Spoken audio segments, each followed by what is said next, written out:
he started talking to me. He said, "Hey, game banging look fun, doesn't it?" I said, "It does." He said, "Man, it's not." He said, "I don't want you to get hurt, get killed out here, or go to prison."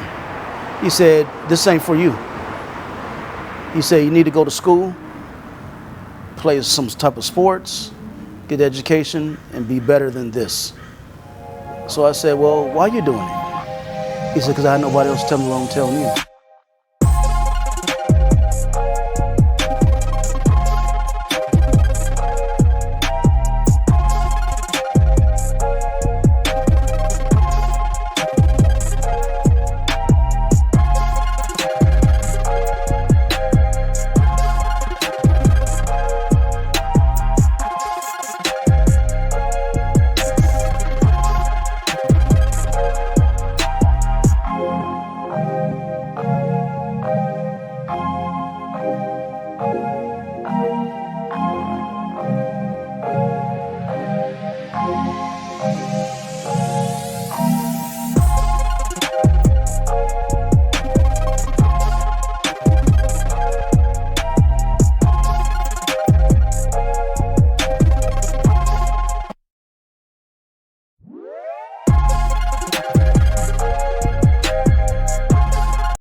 Hey, Black and Blue fan, welcome to another star-studded edition of the Black and Blue podcast. My name is Dale. Where my name at? My name is Dale. Y'all know who I am already. Hey, thank you for joining me on this show here because now I'm out of the studio. This is not the regular edition of the Black and Blue podcast. This is the street life version of the show where I take the show out of the studio and into the streets. Right now, I'm in the Crenshaw district of Los Angeles, and I got a very special guest for you here today. We are live out on the streets. You can hear cars going by and everything, so bear with me. I hope you guys can hear that very well. I'll edit that in post. But hey, check this out. My man today, he is a sergeant with the Los Angeles School Police Department, and he's here to tell us about his journey in the law enforcement and with that department. So everybody, without further ado, please help me welcome to the show, Sergeant Andre Jennings. Hey, what's up, Dale? How you doing? I'm good, man. Good. So how's everything going with you? Everything's doing right. It's a beautiful day, and in the Crenshaw, LA district, and I'm glad to be here. Thank you for interviewing me. Absolutely. So, hey, like I said, we are out here in the Crenshaw district, and I appreciate you for joining me out here. This is a cool area, man. I haven't been out here in a few years. How long you been out here? I've been out here for a long time. I'll say over 15 years. 15 years? Yeah, over 15 years. All right. So we'll get into your journey into law enforcement, but first of all, are you originally from California? Or Not originally from California. I'm actually from Ohio, Dayton, Ohio. Okay. And so... Sound like me. I'm from Columbus, right? Definitely. Midwest, yeah. right? From back For east. real, right. And from there, we moved to New Jersey, me, my mom, and my sister. And then from there, we moved to South Dakota. Then from South Dakota, came to California. South Dakota. There's got to be a story. City. Got to be a story there. Yeah, South Rapid Dakota. City. So my mom, aunt, she was in the military, and so stationed out in Rapid City, South Dakota, and that's where we moved in and actually lived in a trailer home. Yeah, trailer home. Wow. Wasn't that long. I'll say about over a year. And then my grandfather, who was also in the Air Force, and he was stationed out here in El Segundo base, and that's where he came out here and lived with joined my grandmother and my grandfather. Okay, all right. And you came out to LA or? Yeah, we came to LA. Well, he lived in Carson, so we moved to Carson, and so I moved to Carson initially, and then he got transferred to Illinois, and then we moved to LA, South Central. South Central. Yeah, South Central. Yeah. Well, we don't call it South Central anymore, right? Right. South LA. South LA, yeah, right? Back then, South Central. Back then, what was the thing about why they changed it from South Central to South LA? I think after the riots, because of the stigmatism with South Central, the crime. So, just like anything else, they try to change the mindset of people, and South Central has this bad, bad connotation to it. So they say South LA. Right. And I grew up in South LA. Okay, all right. And what was that experience like for you? Oh, it was definitely a journey. Yeah. I think my life was all number of journeys. Obstacles that I overcame. and went to graduate from Crenshaw High School.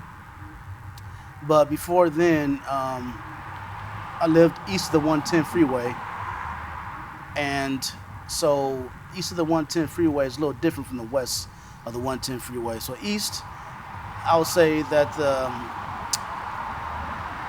that's where the projects and a lot of the things like that is located, east of the 110. And so I grew up in a gang-infested area, and my friends, they're all gang members, and majority of them, not all of them, but majority of them. And so, of course, your friends are gang members, and it looked fun at the time, and wanted to join the gang. And luckily, I had 5 older gang members, which they consider OGs. They saw something to me. And one day, I walked up to one gang member and said, "Hey, I want to be your little homie. I wanted to, have his name." Right. And so he said, this is after school. He said, "Where you going?" I said, "I'm going home." He said, I'm gonna take you home." So he drove me home. So of course, everybody saw me get into the big homie's car, and everybody was like, "Yeah." So of course I felt cool. And then he started talking to me. He said, "Hey, game banging look fun, doesn't it?" I said, "It does." He said, "Man, it's not." He said, "I don't want you to get hurt, get killed out here, or go to prison." He said, "This ain't for you." He said, "You need to go to school, play some type of sports, get education, and be better than this." Wow. So I said, "Well, why are you doing it?" He said, "Because I had nobody else tell me what I'm telling you." He says, "I don't want you here." So I just, it kind of resonated with me, right? And so, of course, over time, I still try to come over to the neighborhood and to the area to kick it at, and he'll get on me, "Man, get out of here." And so my friends start seeing that. They say, "Hey, man, why does the big homie keep telling you to get out of here?" And he said, "Man," I said, "he doesn't want me over here." And so they said, okay, and they understood that. And there's a few other ones that were just as rough. Now, did they understand that he didn't want you there because he wanted something different for you, or, Yes. or did They they knew think there was a falling out? No, they knew he was like more of a mentor. They knew that he didn't want me to be part of it, but still, I'm like, like that bad child, like, "Hey, Yeah. you look cool, and when he'll see me, he's like, "Man, go home," and he had an attitude towards me. And so when I went to high school out the area, Crenshaw High School, and I started seeing things different, because west of the 110, which I said is a little different, more affluent area. Okay. And then I started seeing things, I'm like, "Wow, this is nice out here." And then my mindset started changing. I was still a little knucklehead. Right. Everywhere I went, I was like a knucklehead. Yeah. But what he said and what a few of them said to me still resonated with me. And I had a best friend, and him and I was thinking about selling drugs for his cousin. His cousin was a gang member, but he was smart. My best friend was smart. And I was looking at, I saw a movie called Navy SEALs, and I'm like, "Man, that look cool, to be a Navy SEAL." Yeah. And my best friend actually got a letter from Xavier University, Okay. right, acceptance letter. He said, "I'm gonna go to college, HBCU." I'm like, "What?" I said, "Okay, I'm gonna go to Navy, be Navy SEAL." So went to the recruiter. This is 11th grade. Went to the recruiter. So about 12th grade, you could be a thing called delay entry program. You could join the military, but it's only for a year. But when you graduate, then you can, you actually go in. Right. So your parents have to sign you off. So I wanted to be a Navy SEAL, and I couldn't because my eyesight uncorrected didn't fit the criteria. So I ended up going to the Navy and went to boot camp. My friend went to Xavier University, and went to station in Norfolk, Virginia, and did my time there. Honorably discharged. And from there, I was thinking, I'm gonna go in law enforcement. and I want to be FBI agent. Okay. You know, just like anybody else, everybody want to be part of the big agencies, Yeah, right? yeah. You know, FBI agents or, um, you know, Secret Service, DEA, Secret yeah, Service. yeah. You know, the cool things, right? Because it sounds so cool. Also, what I didn't mention, while at Crenshaw, I was talking to the school police officers that was assigned to the campus. It was 2 of them, but they were in suits at the time. But at the time, I didn't know they were school police officers. I thought it was part of LAPD. Okay. You know, and so I talked to him, and he used to give me like different. He was mail out the qualifications, become law enforcement and the Navy SEALs and different things. So he'll talk to me, and then that like I said, that resonated. So along my journey, I have different people in my life that, you know, that was there and spoke to me, right? Mm-hmm. And so got to the Navy engineer department, and from there, I did my time, got out 4 years, and I realized before I become a federal agent, you gotta have a degree. Gotta have a degree. Yeah. You gotta have a degree. I'm like, man, I don't have a degree yet. So I said, well, let me start my education. So I enrolled in junior college, start off like that. So I used the GI Bill. Okay. So in the meantime, you know, I was with security, different various security jobs. And while then I was applying for LAPD, the sheriffs, you know, other agents, large agencies, Yep. Highway Patrol, and California Department of Corrections. And California Department of Corrections ended up picking me up. And so I went to the academy, did about 2 years with California Department of Corrections. And I said, you know what, I cannot do 30 years working in the institution. You know, so Yeah. I was looking around. I said, well, you know what, let me try LAPD again, right? The big agencies.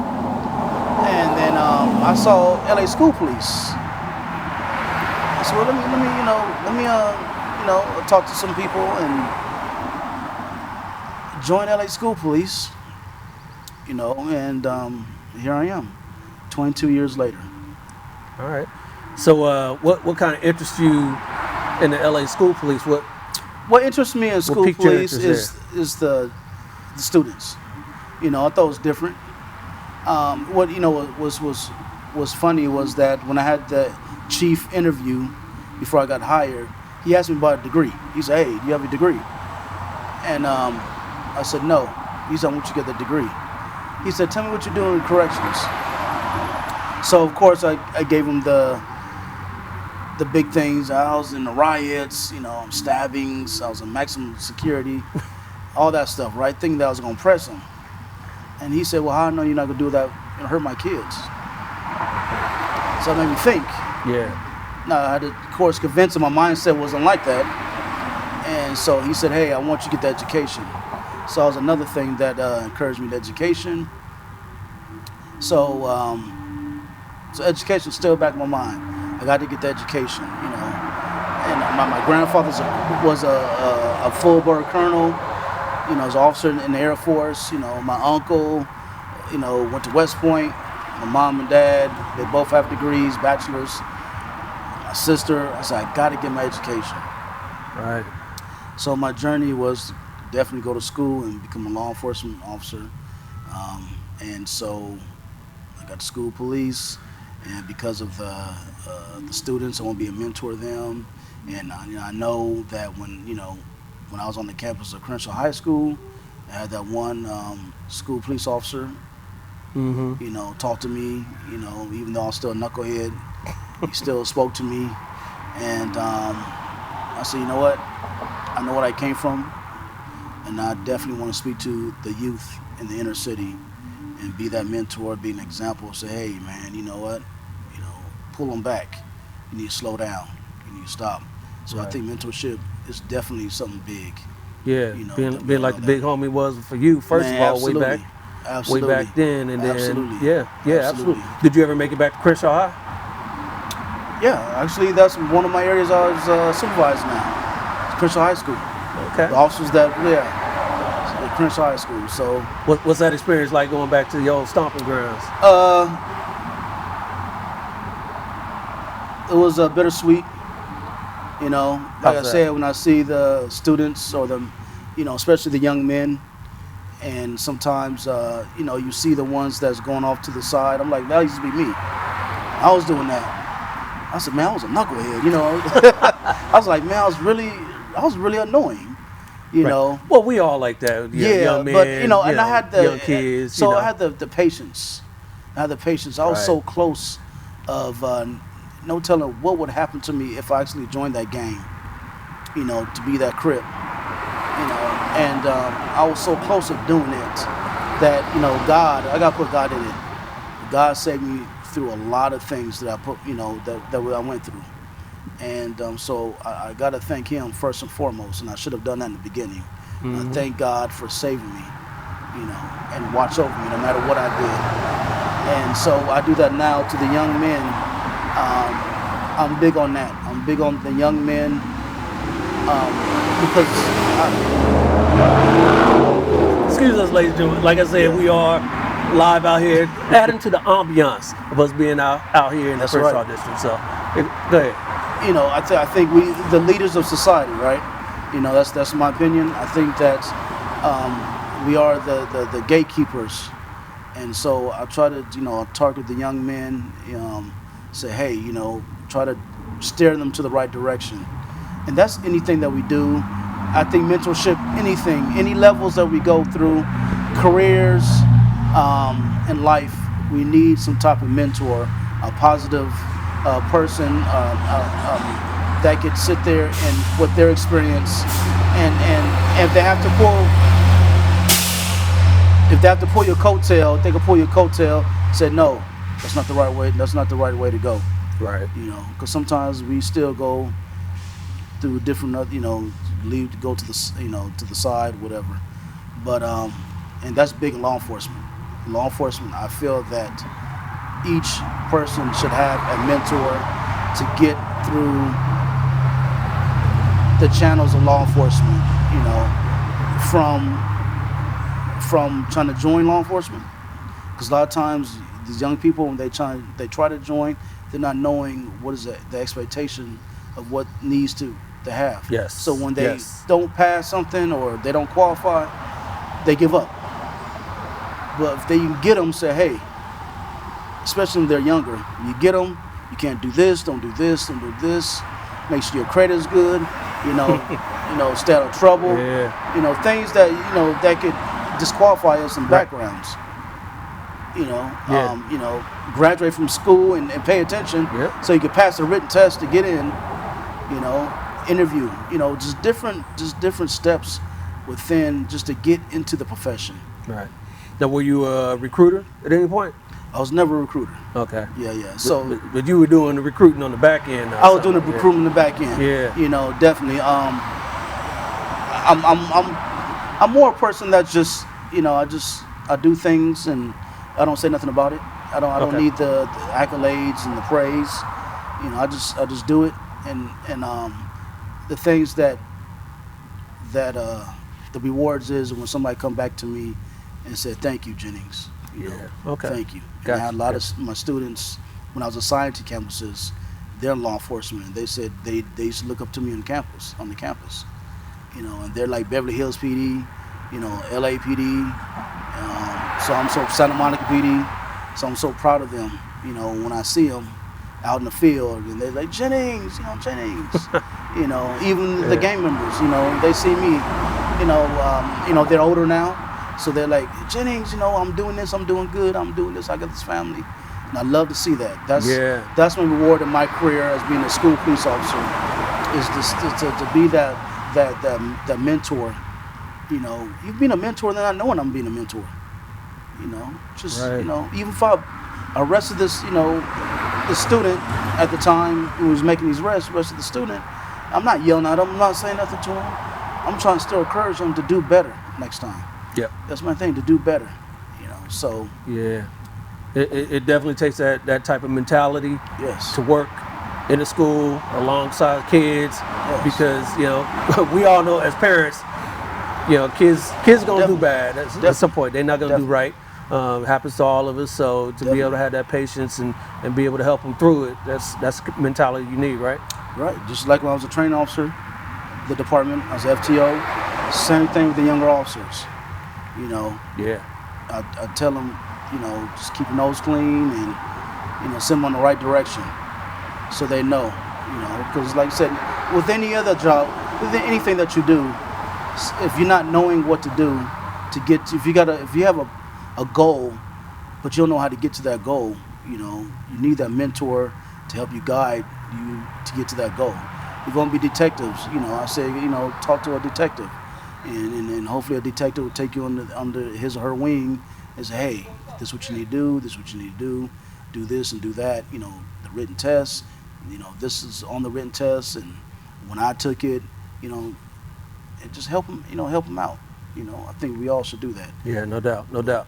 Now talk about the department in general. Most people don't realize, for one, you guys are like the largest school police department in the nation, at least at one point. Yes. You were, right? Yes. And what's kind of the difference? You're not just security, right? Right. Very, very professional. I love our department because it's very professional. I still think we're the largest by now. I'm not sure, but I know we're growing back after the funding. But I love our department because the training we have, a lot of this camaraderie that we have. Just like any other organization, you still have your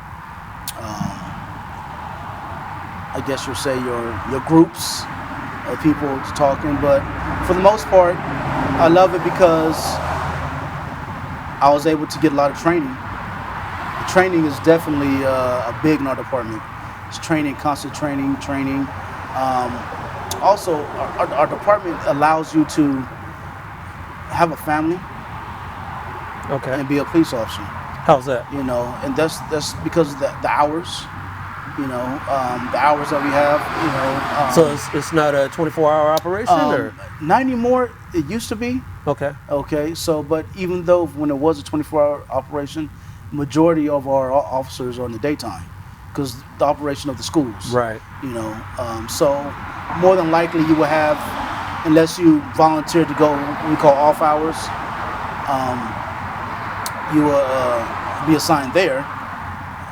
But for the most part, you got the 410s, and majority of people got weekends off. Nice. Yeah. Well, now everybody got weekends off. Yeah. I know most other departments, you got to have some time on before you get the weekends off. Yep. 10, 15 years, then you finally get the weekends right. off. Right. Get that. Yeah. So that's the thing. That's big. You have a family, and you still could be a police officer. Okay. We're majority. I'll say majority of us are educated. I'll say that. Majority of us are educated. Nice. So that's what I love about it. So you finally went and got your my degree. I put myself through college. Okay. Congratulations. While I was working with our department, got my degree, and I'm also an adult school teacher. I teach adult school. Wow. With LA Unified. Yes. What do you teach? Yeah, I teach security officer training. Okay. Yeah, I'm also could teach business. Because they go by your degree, what's your degree, and marketing. So I have different subjects that I can teach, but at this time I teach security officer training. Wow. Yeah. So you got your teaching credentials? You had to go do all that? Or? Teaching credentials. Wow.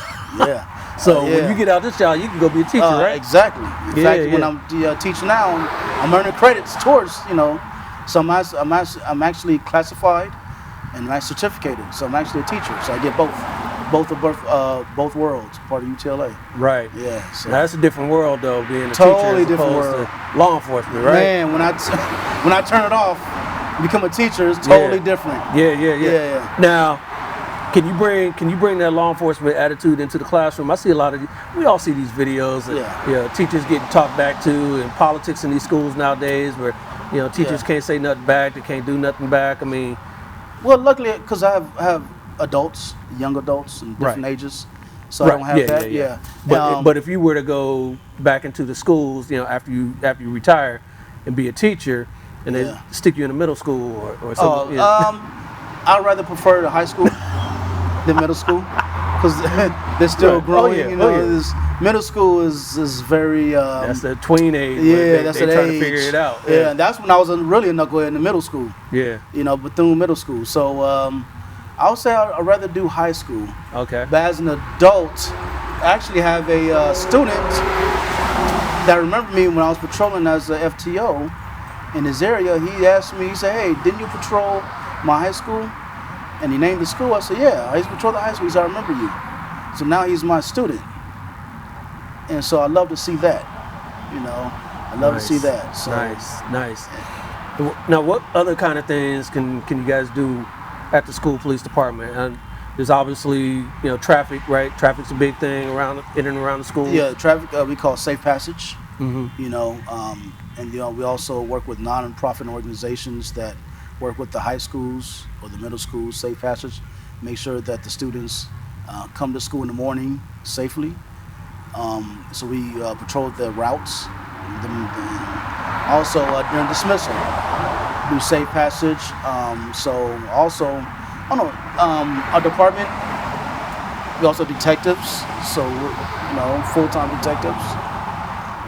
We also have. Now, when you say traffic, those are like motor cops, right? Motorcycle cops. You guys still Well, have we don't have motorcycle those anymore. cops? What happened? They've been put on Defunded place on down, hold, yeah. Okay. But I think they're coming back. Okay. Yeah. So just a lot of the changes within the pandemic, even before the pandemic. Right. Yeah. So that's one thing dealing with school districts. With the school police departments. Right. So- Because they're your city council in effect, Exactly. right? The superintendent. Yeah. You mentioned So- earlier you were talking about during the defunding movement. You guys got hit pretty hard with that. Got hit pretty hard, real hard. A lot of people left the department and went to other agencies, and a lot of people are coming back. They're coming back to the department, so they're coming back home. Yeah, so definitely. So it affected certain ranks. Certain ranks had to be demoted. Some people are demoted. I was demoted from a trained officer to regular officer. Wow. Yeah. So it took a year for me to get back my 2 stripes. But going through there, of course, you have mixed emotions, and you see why that incident happened in Minnesota. Why were we affected? But Right. you understand why. You understand Yeah, why. it's a shame that something that happens in Minnesota, thousands of miles away, can affect us out here in California, Absolutely. and vice versa. Absolutely. Because we've had our share of incidents out here in Yeah. California too. So Right. So we gotta be careful, right? right. We gotta be careful as police officers anyway. The badge, you represent the badge, and people don't see a lot of times colors. People see just that blue, Black and blue. black and blue. Black and blue. Yeah. That's right. So speaking of which, what's the kind of the attitude that you have being a black man wearing that badge? You ever get grief from people from kids in school for wearing that badge, wearing that uniform? What's your experience like been with that? I remember earlier in my career, of course, in the inner city, still people don't like it. Don't like they think you're a sellout, call you a sellout, or they're trying to figure out why you're a police officer. I tell them. I'll talk to them. I'll tell them. So now it's almost even worse now. From my experience, is like people don't want to be a police officer. It's not impressive. No, people don't impress. People just like, I want to be a police officer. They kind of look at you. Even some of the kids kind of just look the other way now.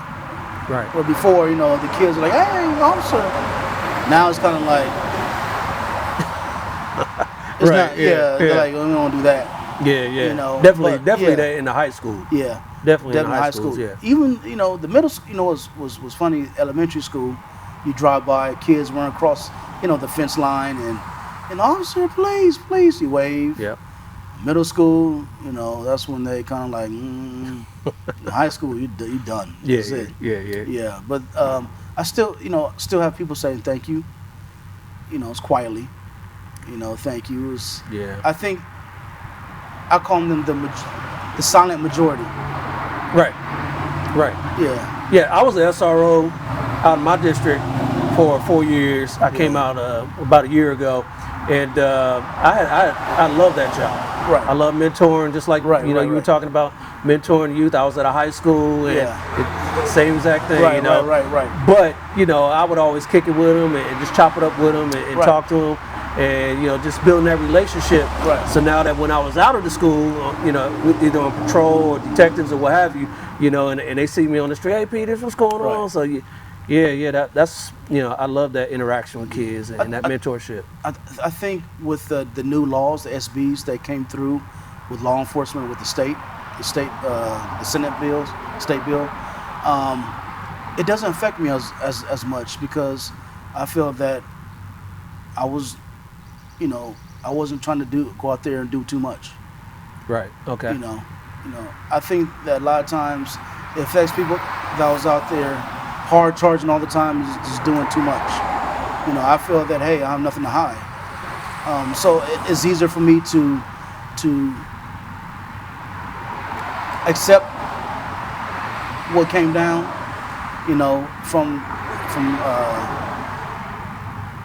the state, state politicians, legislation, because I understand why at times. It's a double-edged sword, man. Let me tell you. I think sometimes we could be our worst enemy. Yeah. Some things like is ridiculous. Come on, man. Oh, come on. You guys are going way too far. Yeah, go on, supposed to do that. And especially when they have everybody watching us. Right. So we have to be careful. Right. And those duty to the intercedes and all that. Yeah. I mean, me personally, I think that's stuff that, at least me, I've been doing all along, Exactly. Right. I didn't need somebody from the state to tell me if your partner, going excessive. I mean, you like in the movies, you ain't gotta, be jumping and jump. Just hey. Yeah, absolutely. I got this. That's what I'm saying. Because sometimes people try to push your buttons. Yeah. And if your partner is is becoming angry, like you said, hey man, I got it. Right. Like I said, I've been doing that a few times before this even all this stuff is going on. Because I want to save your job and my job, and I want nothing to happen. Yeah. So I think that some of the things that should have been done, or you should have been done as people, as officers. So, like I said, it's easier for me. It doesn't really change on how I police. Exactly. And we still see the videos all the time, training videos all the time. Right. With, officers with their partners, and their partner is going buck wild on somebody. Right. And the partner don't do nothing about it. Right. That's where these things come from. Right. That's where these things come from. Absolutely. Yep. So, then again, I'm gonna circle right back to mentorship. Teaching these young officers how to properly police the community, and making contact with people, talk to people. If you're in a store, Starbucks or Coffee Bean, getting some coffee, good morning, speak to them. Exactly. Don't sit there and be looking all mean and just look straight ahead. Yeah. Good morning, because a lot of times you break the ice because Yep. they don't know how to sometimes approach. Yep. They see stuff on TV. If you say good morning, give them a smile, they're like, oh, good morning, Right. officer. And then they're like, okay. But I think we gotta stop having an us versus them attitude. Stop being over here and you got everybody eating over here, and we're all in a corner eating over there. Come over there. Hey guys, good morning. Speak to the table. They're like, oh, good morning, officers. And they love that because they show them that you're human.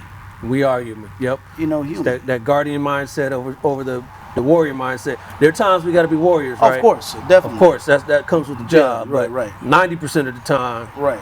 it's guardian. It's guardian, right? It's guardian. Yeah. So, you always have the officer safety, right? Yep. You always gotta go home. Yeah. So that's definitely important. Just talk to people. No doubt. But speaking of the warrior mindset, that's what we do, and that's exactly what you do in the schools. Make sure these schools are safe, our students, our kids are safe, and the staff too are safe. What do you feel about some of these mass shootings going on in schools, and what's your thought on that, and how you guys prepare for that? Man, we prepare all the time for that. Thank God that LA Unified hasn't had nothing big, because we are the second largest as a school district in the nation compared to New York. So every day that goes through my mind. What if this happens? What to do? And we go over that training in our mind all the time, response. So just be vigilant, just be there. Speak to people. See something suspicious, just talk to people. Intervene. Hey, how you doing? Let them know that you're there. Be visible. And we have less officers also. Right. Yeah. So I think that's one thing that we have. That's an obstacle that we have, or something that we need to we learn to deal with. Talk to the administrators, train them, to be that eyes and ears, for us, because we can't do it ourselves. Right. This is the LA Unified family has to do it all together. Yep. Including students. Yeah, including students. If they hear something. Now, has anything gone through you guys' district where teachers might be arming themselves? I haven't heard anything myself. That doesn't sound like a California thing. Yeah, it's not a California thing. I mean, of course, things up in the air, but nothing to the mass. Probably like individual teachers brought it up, talked to me about it, just asked me questions, what I think about it. But no, not that I know of. I haven't heard anything. Okay. Yeah. All right. Yeah. And so you say you're back home. You went through Crenshaw at some point. Now you're a sergeant. How long you been I'm a sergeant? I've been a sergeant since February. Okay. Congratulations. Yeah, something new. Congratulations. Sergeant, You're a baby sergeant. Baby sergeant. tiny sergeant. Just me being FTO. I've been FTO for a while, so the transition has been easy for me. Just learning the administrative portion of being a sergeant. Administration part of it, but other than that, I love it. I love it. My next goal, my next step is lieutenant, and that's why I said the mentorship is big. Right. That part. Yep. We need to mentor each other. Yeah. I know we talked about earlier, off camera, the ranks of African Americans in each of our departments, and you guys are about 200, 300 sworn, right? Yes. What's the ranks of black folks in your department? Highest is lieutenant. So we got 2, and we have a few sergeants, a few FTOs. Yeah. So. Okay. What about the overall number? Less than 20. 20 or 20%? Less than 20 officers. Less than 20. 2-0. 2-0. Wow. Yes. Wow. Got a long way to go. No, we got a long ways to go. Long way to go. Now, you guys used to have a bigger number than that. Yes. I mean, yes. Because of the, that through attrition? The funding, attrition, the funding, everybody left. Okay. Yeah. And Okay. actually, in the beginning, majority was African American. But like you said, retirement, demographics change. So it's going to happen. Yeah. It's definitely going to happen, and people not being, interested in law enforcement as much like they used to. So we got to try to get that back. Let them know that you guys should raise a family, and be good in law enforcement. You're not gonna get rich, but you'll be okay. Right. You'll be able to raise a family. You'll be able to raise a family. Be able to raise a family. Yeah. So speaking of which, what's your family like? Family life is good. Okay. It's definitely good. Yeah. Definitely. You got kids? Kids, and married. So Okay. I was able to raise a family with school district. Nice. So, yeah. How old are your kids? 25, 24. Oh, okay. So they adults. They big. Yeah, they big kids. They big kids. Yeah, big kids. Yeah. Any of them want to follow in Dad's footsteps? No. We just got done talking about nobody wants to be cops anymore. No, we be cops anymore. No. Wow. Yeah. Wow. Okay. So I thought I made it look good, but I guess I didn't make it look good enough. Yeah. I mean, just as a dad too, you probably don't want your kids to follow in those footsteps because of what's going on nowadays. I mean, it's an honorable profession, but when they're your kids, it's a little different. It's a little different, right? Yeah, you hear about like football players don't want their Right. sons being football players. Exactly, it's even though they different. had a great life and all that. A lot of kids want to be influencers now, right? social media. That's big. Yeah. Yeah. Influence. Social media is big. So that's just. Hey, Sarge, I think you could be a social media influencer too. You got some TikTok dances you could do. Man, this is old school. Bringing the old school dances back. Yeah, but anyway, it just things change, man. We have to evolve with time. Right. If you don't evolve with time, you'll be left behind. You won't be like that older people. I remember back in my days. No. I don't want to be like that. We're not trying to be like that. Ain't trying to be like that. Not trying to be like that. So, definitely. All right, man. So. All right. Hey, I appreciate the sit down with you. Appreciate you, man. And talking to me. But Thank you, man. Hey, we're not down. I got a little. We're not done. I got a little trivia game I like to play with all my guests. Okay. Even out here in the streets on Street Life Show. So why don't you grab that monitor down there? Then let me set this up, and I got a little something for you here. Black or blue? Black or blue? Black or blue? Black or blue? Black or blue? Black or blue? All right, so this game here is called School Days. School Days. All right, we get all that set up for you. So this is my Black and Blue game.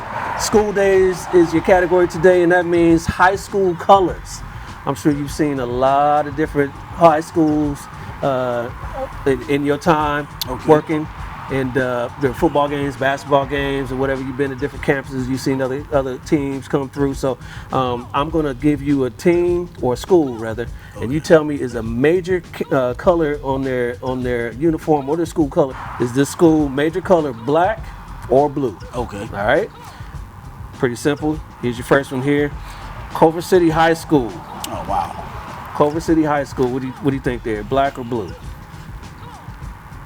The major color is blue. Blue? Oh, that is correct. That is correct. Yes. Oh, I hit that wrong here. Yes, they are blue. They are blue. The Centaurs are blue there. Okay. 1 for 1. All right. How about Palos Verdes? Oh man, you're killing me. Hey, I couldn't make it all easy for you. I know, right? Palos Verdes. I'm sure they visited your one of your campuses over Actually, the years. I haven't. Not my campus. Different other hood. Let's go black. Oh, see? Oh, yes. Yes, they are black. Black and red. Okay. See? Look at that. See? You kind of knew that. All right, how about your next one? How about Centennial? It's out in Compton, right? Yeah, black. Definitely black. They're definitely black. Yeah. Yep. All right. So you on a roll. How about North Hollywood? That's LA Unified, but they're in the valley though. That's in the valley though. That's a different area. Let's try blue. Oh, yes. See? Okay. Going with your gut. Okay. Going with your gut. Okay, Right, they are blue. The Huskies are blue. North Hollywood I'm doing pretty Huskies. good. How many more questions you got left? So, because you trying to mess me up, man. I got to. All right, how about El Segundo? Go what you get. Probably like the last team, like the last school. Let's do black. Oh, I was trying to give you a hint there. Blue. Oh, okay. Like the last school. Oh, was it last school? Okay. Blue, Okay. North Hollywood. Well, I did that, so just yeah. Keep it honest. Keep it honest. All right. How about we were talking about them earlier, Santa Monica. I just see one too. Blue. Blue. That is correct. They are blue. The Samo. Yeah. Samo. All right. Another valley school here. How about Arleta? Oh man, you killing me with these schools. Hey man, I can't put it all out. So you said black? Yeah. Oh, see? Yeah. I ain't killing you that hard. Yeah, you killing me. I ain't killing you that hard. Check all these schools except the area. How about LA High School? It's definitely blue. That is definitely blue. Oh, you know that. Yeah, you ever been stationed over there or yes, been through there? Yes, yep. Okay, you got to. All right, how about Beverly Hills?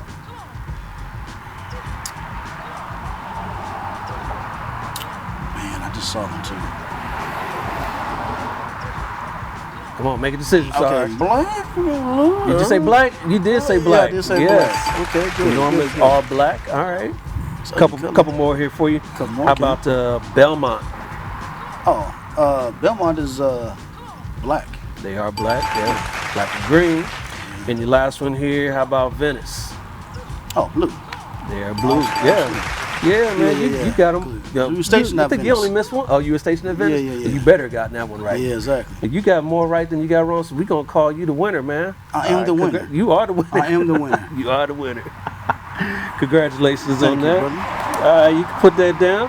And, hey, man, I appreciate you letting me come out here and talk to you and talking everything that we talked about here, what's going on in law enforcement. Now, we got a long way to go in our profession. Yes. You know, there's something happening every day in this profession. Yes. It's a never dull moment in our profession. But hey, what's how much longer you got? 5 to 6 years. Those are firecrackers, I hope. Yes. Okay, Yes. yeah. It's hope near so, 4th too. of July, right? Yeah. 5 to 6 years. Okay. Yeah. So You're gonna try to hope to make a lieutenant, though, right? trying to make lieutenant. I'm going to make lieutenant. And thank you, Dale, for letting me do this. Because I know you reached out to me before.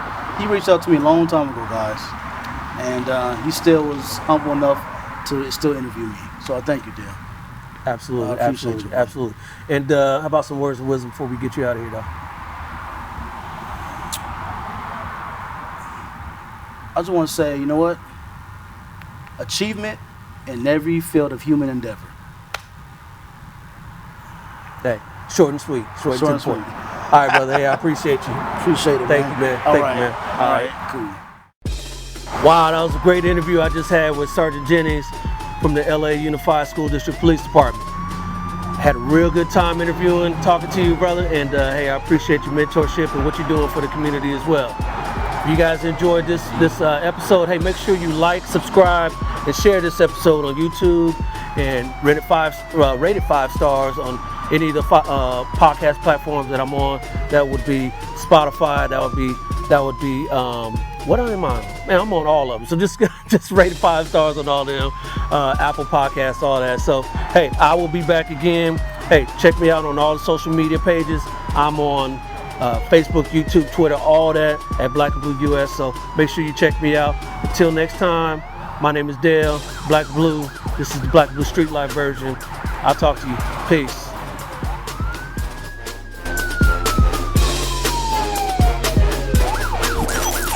This has been a Maitre D Entertainment presentation.